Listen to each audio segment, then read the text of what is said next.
What's up, YouTubers? It's me, Johnny.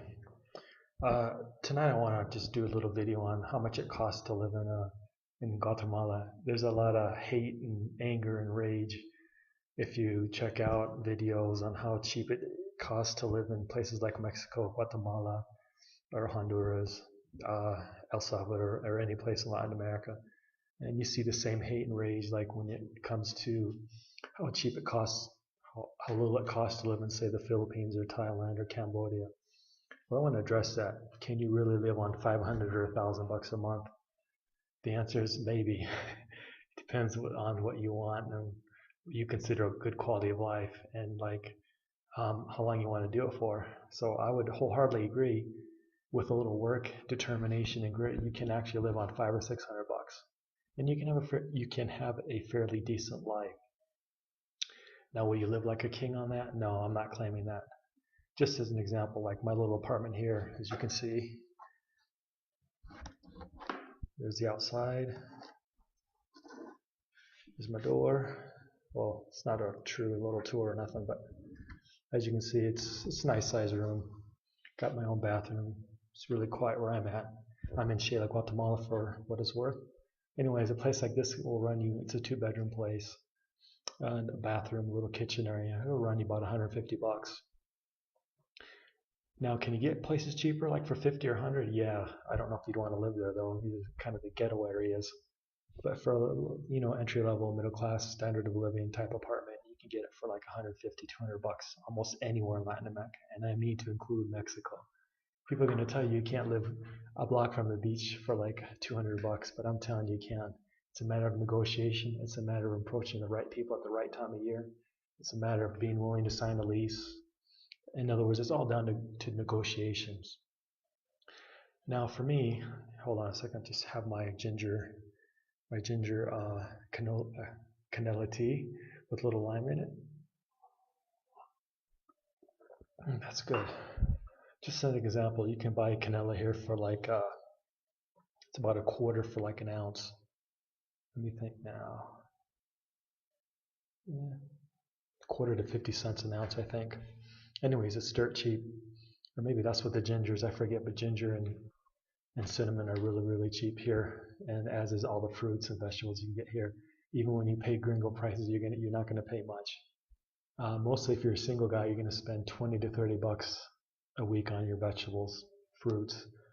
If you buy them in a high-end supermarket, which incidentally Walmart seems to own all of down here, you're going to pay a little bit more. Maybe even 2 to 3 to 4 times more. If you want to get like meats and stuff like that, you can get those in the market too for not quite a bit, but for a little cheaper than you would get in the supermarket. Entertainment, like hanging out in bars, well, seems to be universal whether you're in the Philippines. I used to live in the Philippines or Mexico or anywhere in Latin America or Thailand. $2 for a drink, an adult beverage, like at your favorite bar. And as always, anywhere you go, there's happy hours and stuff like that if you want to get by on cheap. So if you don't drink much, it ain't going to cost you much to live here.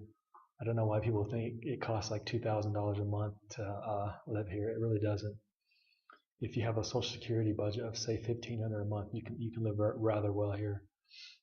Especially if you own your own home, which depending on your circumstances, I don't know if that's for everyone, but if you buy right and you have a lawyer and you understand how the game's played, it's not bad if you want to buy real estate here. But rent before you buy. Another thing, you have to do your homework and your research, and then you have to determine if I live on 500 or 1,000 bucks, will I be happy? Like all the things I do in the States, I can do here for the same or for quite a bit less. Like in the States, I don't live a high-end lifestyle, so I don't live a high-end lifestyle down here. And one of the goals of when I'm in the States is to sometimes make money if I'm working, but now more and more I just work online. So I live on a quite a frugal budget up there just to save money. Like down here, like I would recommend if you're on a budget, uh, use that to your advantage. So if you're living on 500 or 1,000 bucks and you can make 2 or 3 or 4 or 5,000 bucks online, it's an opportunity to save and put quite a bit of capital away for whatever you want to do with your life. That's what I would say, because you don't really have to live on 500 a month or even 1,000 if you don't really want to. If you're really clever, or even if you're not so clever, It doesn't take you too long to figure out how to make a few bucks doing little gigs on the side. I'll mention teaching English, which I don't really recommend unless that's your gig or that's like your passion in life. But there's all kinds of little gigs where you can make a few $100 here, a few $100 there, which will pay for your rent. A few $100 will pay for your food, and another few $100 will pay for you when to go out and do stuff. Just as a matter of reference, I'm about 5 or 6 hours from the Honduran border or the Salvadoran border, and I can get there in like 5 hours. I can get a hotel for 25 or $30, sometimes even less. I can get a hotel at a beach for $25. I can get a hotel in one of the colonial towns around here for like 10 or 15 or $20. So you can have a nice little weekend for like a couple $100 and still have money left over. So if you live on 600 and you budget 200 for like entertainment, that's 800 right there. And if you're in Guatemala or El Salvador, Honduras, it's really hard to live on more than that. Now, for Mexico, yeah, it's going to cost you more to live in Mexico, but it doesn't have to. There's just a lot more opportunities. There's a lot more opportunities for nightlife. There's a lot more opportunities for traveling.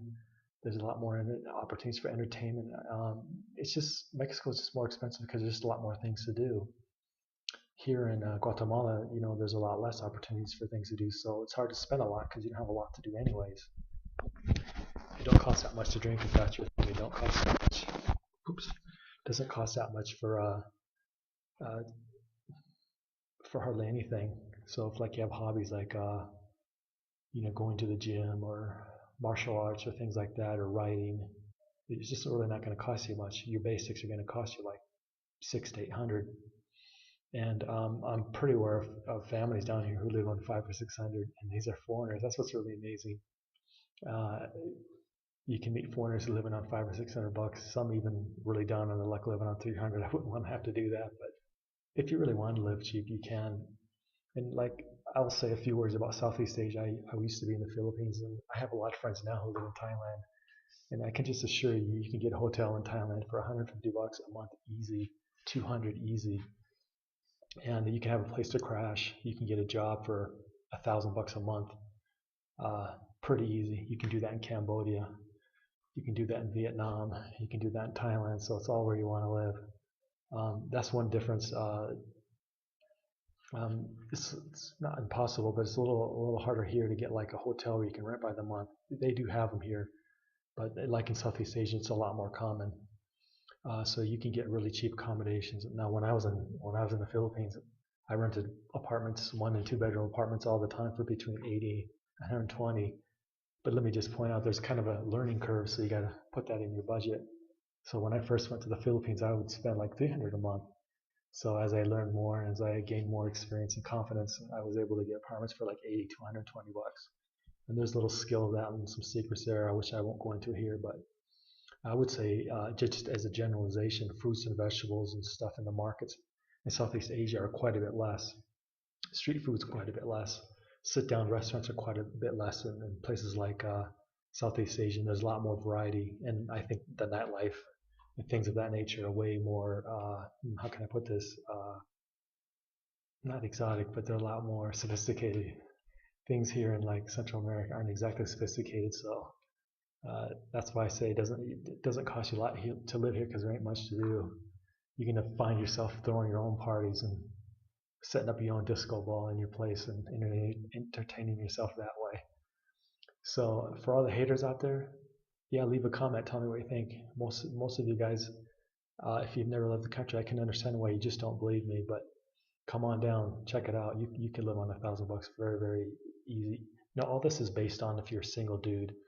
I met families living on 600, which is kind of amazing to me. Doesn't leave much money for the yah. Anyways, if you're frugal and if you're really determined, and if you want to use this as an opportunity to build up your capital and start your business, come on down. Go over to Southeast Asia if you like that better. Experiment. Don't believe whatever all the haters say.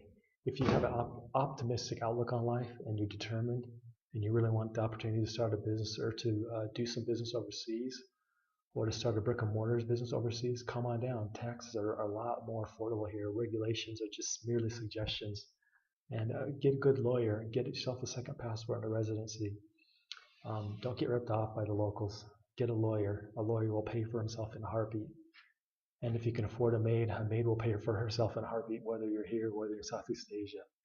That's one secret to getting low prices, just sending your maid out to get stuff for you. Even if you're on a backpacker's budget, you can afford it. Even if you're on the backpacker's budget, you can afford a good lawyer, so don't skip out on it. I see people skimp out on the lawyer all the time, and they get scammed for so much money here. It's really too bad. If they would just learn to find someone they could trust, they could set up their business, and their fares down here are really, really cheap. As far as the May thing, that's a hard thing for a Westerner to ever get used to. I never got used to it. I'm just single, just by myself, so I don't care for it myself. But my apartment's a mess, and sure could use a good cleaning. Anyhow, uh, for all the painters out there, if you watch this, tell me what you think. For people who actually experience living cheap out here, leave a comment. Tell me how little you live on. I usually live on 600 to 800 without really trying that hard. Anyways, like, share, subscribe, but mostly tell me what you think. Thanks.